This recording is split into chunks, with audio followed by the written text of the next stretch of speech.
Welcome to our video for High Leverage Practice number 20, Provide Intensive Instruction. There are 22 high leverage practices for students with disabilities spread across 4 domains. Provide Intensive Instruction falls under the Instruction domain. The source for content in this video is from the HLP book published by CEC and the Cedar Center, a chapter by Devin Kearns and his colleagues in the HLP for Inclusive Classrooms book, and the National Center on Intensive Intervention website. This video is split into 2 parts. In Part 1, we provide a definition and rationale for intensifying instruction. In Part 2, we highlight components of the data-based individualization process championed by the National Center on Intensive Intervention. Part 1. Definition and Rationale. In a school-wide, multi-tiered system of support, the highest level of support is intensive intervention. Typically, this level of intervention, often referred to as Tier 3, is delivered by special educators, interventionists, and other learning or behavior specialists. Intensive intervention is not a specific product or tool, but rather a process educators use to identify and provide evidence-based instruction for students with disabilities who demonstrate severe and persistent learning needs.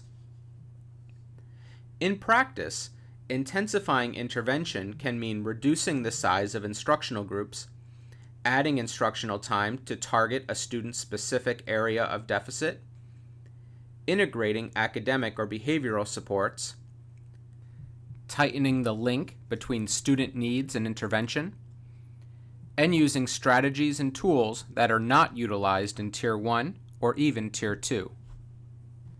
More intense intervention means students receive many opportunities to practice skills or other areas of need, and also receive individualized feedback. All decisions about the type and extent of intense instruction students receive is typically made by a team of professionals referencing student performance data, but it can also be completed by an individual special educator. Research indicates that it may take students with intensive needs, including those with disabilities, as much as 10 to 30 times more practice to master a skill compared to peers without disabilities. This means the dosage and pace of general education classroom instruction, and even some Tier 2 intervention programs, may be a mismatch for the individualized needs of many students with disabilities. Even when the evidence-based practices and intervention programs are used, some students still do not make adequate progress. They require something more. The National Center on Intensive Intervention's approach to intensifying instruction for students with significant needs is a process called data-based individualization, or DBI. DBI is a team process, not a specific program. It requires teachers with expertise in intervention and assessment in order to ensure successful implementation.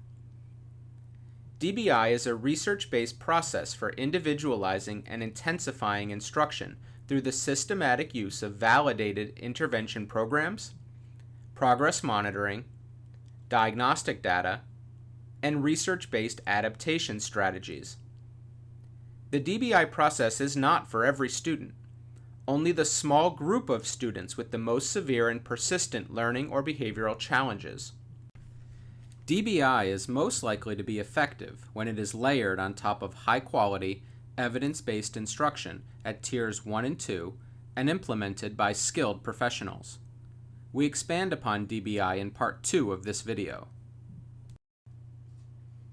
In sum for Part 1, there is a need for intensive intervention due to the large number of students who need more than standard remediation to succeed. The need for intensive intervention is determined when teachers, using progress monitoring data, note that a student is not making progress toward IEP goals or has not responded or improved with additional supports in general education, and when also receiving supplemental Tier 2 instruction. Intensive intervention takes many forms, which we highlight in the next segment of this video. Part 2. Components of the data-based individualization process. Data-based individualization, as described by the NCII, has 4 key components, which recur as needed based on available student performance data. The components are 1. Using a standard protocol intervention program with fidelity. 2. Regularly monitoring student progress. 3. Collecting diagnostic data in areas of concern. And 4. Making data-driven adaptations to intervention offerings. These steps often occur concurrently and also recur as needed, and are usually implemented by a team of professionals, but can also be implemented by individual special educators. Once a student is identified for intensive intervention, teachers utilize a validated intervention package, which functions as the platform where high-quality supplemental intervention is provided with fidelity. The intervention package can be for academics or behavior. Experts from the NCII recommend that schools acquire a specific and validated program to provide this standard protocol instruction. Teachers may need access to multiple programs based on students' unique needs. The NCII provides reviews of intervention and assessment tools through a searchable database available on the center website. In instances where a validated program is not available, teachers should ensure they are providing a steady course of explicit instruction and other evidence-based practices in the domain where they are providing student support. An important question for teachers using the DBI process is to consider the extent to which the standard protocol intervention platform is an appropriate match for the student's instructional needs. In this first clip, used courtesy of the Southeast Regional Educational Laboratory at Florida State University, watch as Ms. Jill Ozog guides a small group of students in blending and segmenting words as they learn about syllables. She first models this skill and then guides her students in practice. The students are using manipulatives and have multiple opportunities to practice and receive feedback while engaging in this evidence-based curriculum. Ready? Okay, remember we've been talking about syllables, and syllables are parts of the word, okay? Okay. Remember, the words are broken down, so I want you to watch me. I'm going to say the word flower. Flower, okay? Now, can you say flower? Flower. Okay, now we're going to break flower apart. Flower. Okay, now watch. Are you watching? I'm going to blend it back together. Flower. Okay. Flower. Right, now let's read flower. Okay, now I'm going to let you try. Okay, so I'm going to give you the cards. I want you to line up the cards together. All right. Okay, so they're together. Ready? The word is monkey. Say monkey. Monkey. Okay, separate the word by syllable. Monkey. Okay, now blend it back together. Monkey. Okay, say turtle. Turtle. Okay, let's break it apart. Turtle. Okay, let's blend it back together. Turtle. Great job. Let's try apple. Apple. Okay, let's blend it back together. Apple. Good job. Let's try the word puppet. First syllable, pup. Puppet. Okay, blend it back together. Puppet. Okay, and let's try apple. Ready, go. Apple. No, wait, we're going too fast. Let's try again. First syllable, Apple. Second syllable, pull. Let's blend it back together. Apple. Okay, watch me. Apple. Apple. Let's try together. Ready? First syllable.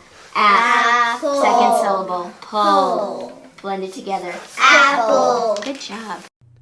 The second step of the DBI process is the collection and use of valid and reliable progress monitoring data. Because it is possible that students may or may not adequately respond to the standard protocol intervention being provided, progress monitoring data allows teams to assess the extent to which the intervention is having the intended impact. Within DBI, the most common type of progress monitoring assessment is curriculum-based measurement, or CBM. CBMs are timed assessments of student performance on items drawn from the whole of the relevant curriculum.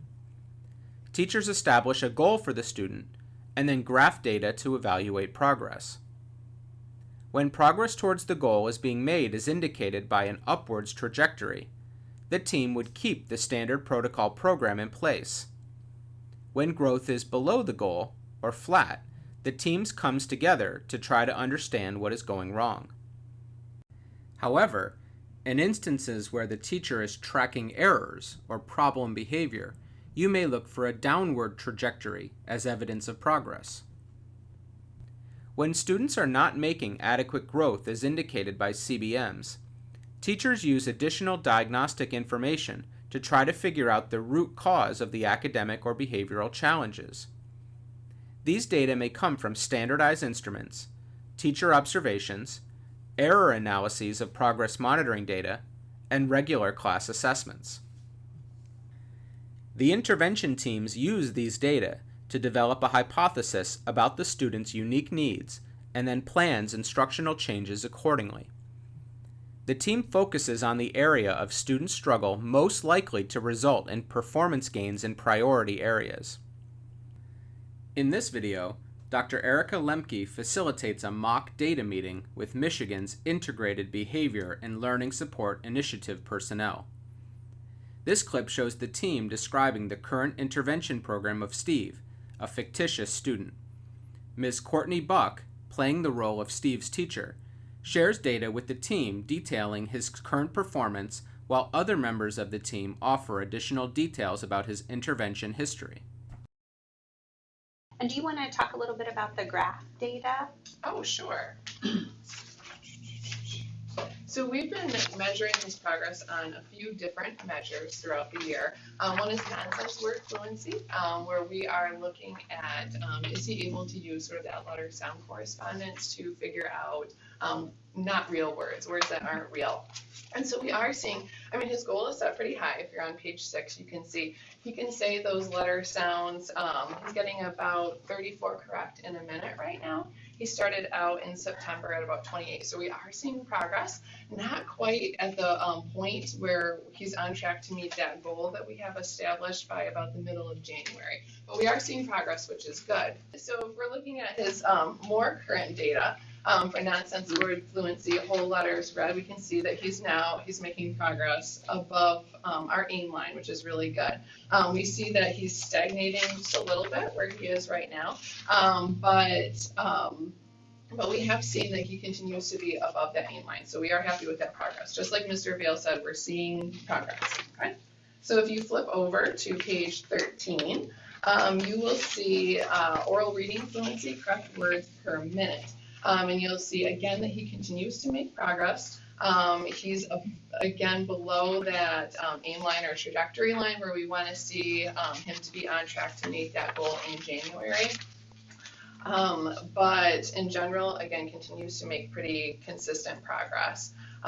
Last couple data points again have stagnated a little bit, but we are seeing some of those possible motivation issues playing into possibly the assessment.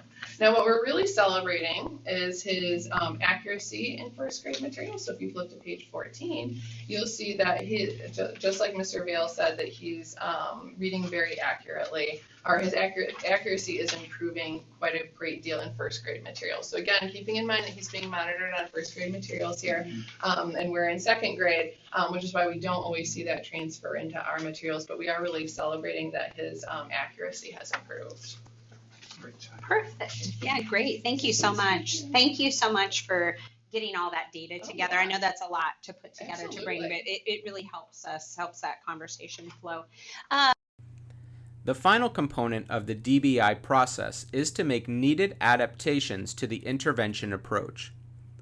Teachers make instructional adjustments based on results of the diagnostic data, and then they continue to monitor student progress on a regular basis. Additional instructional changes can be made as needed. The team meets on a regular basis to evaluate how things are going and consider additional changes. In sum, the DBI process is effective because the various evidence-based components are used in concert and on an ongoing basis. In conclusion, though many students make adequate progress with evidence-based practices, a number of students do not make sufficient progress with these interventions and require a more intense and individualized approach. Intensive intervention is often provided within the evidence-based systematic framework of DBI. 4 decades of research indicates that students with disabilities who do not make sufficient progress in general education or with supplemental interventions require instruction that is more intense along a number of dimensions in order to make significant gains. A data-driven approach, such as that described by the NCII, leverages the talents of multiple professionals, all using data and the best available instructional materials to make a difference in the lives of children. Thanks for watching, and please continue using resources for the High Leverage Practices in Special Education series. For top content related to this specific HLP, please visit the NCII website.